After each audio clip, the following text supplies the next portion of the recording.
My challenging times, I needed a Christian body where I can join to at least help my faith and help my spirit. And at first, I was at peace. So the first Sunday I went to the church, they called first-timers, and I came out. They prayed for us, and then when we were standing there, the pastor of the church was like, I want to see you after the service. I told him I want to confide in him, to tell him one of my deepest secrets.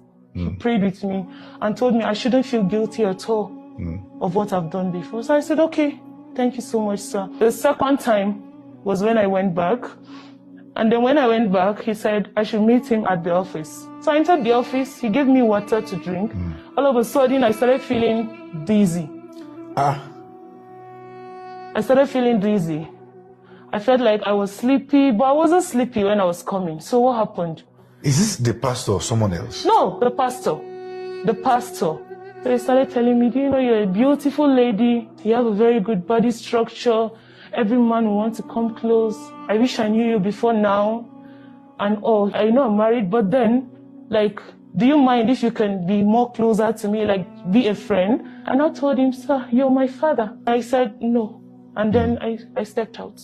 I reached home. I thought that was all. He started sending me messages, started sending me voice notes, started sending me pictures of his private areas. The first time he sent, I thought it was a mistake, and I replied, sorry, Pastor, I think this is not for me. And he was like, yes, this is for you. I just want you to understand the feeling I have for you. That's not the pastor. That's a wolf in sheep's cloth. He kept sending messages, kept calling every day. When I pick, the first thing he draws my attention is, Jesus loves you. Or he can call and say, let me pray with you today. I was led. And then at the end of the call, that's when he will now talk about love. Fast forward, he told me to come. So I went to the office. When he came, he entered the office, and then the same thing he did. He just gave me the water bottle. But I noticed it was already open. The seal was opened already. You drank it again? But I drank it. I was thirsty. You drank it again? I drank it. You drank it again? Yes. I was thirsty. I don't know what came over. I was so thirsty. I had to drink. Then I was sitting on the chair. He sat on the table edge. Then he started touching me, making advances. And then he told me, no matter how I shout, nobody is going to hear me. He was stronger than me. I was vulnerable. He succeeded in raping me.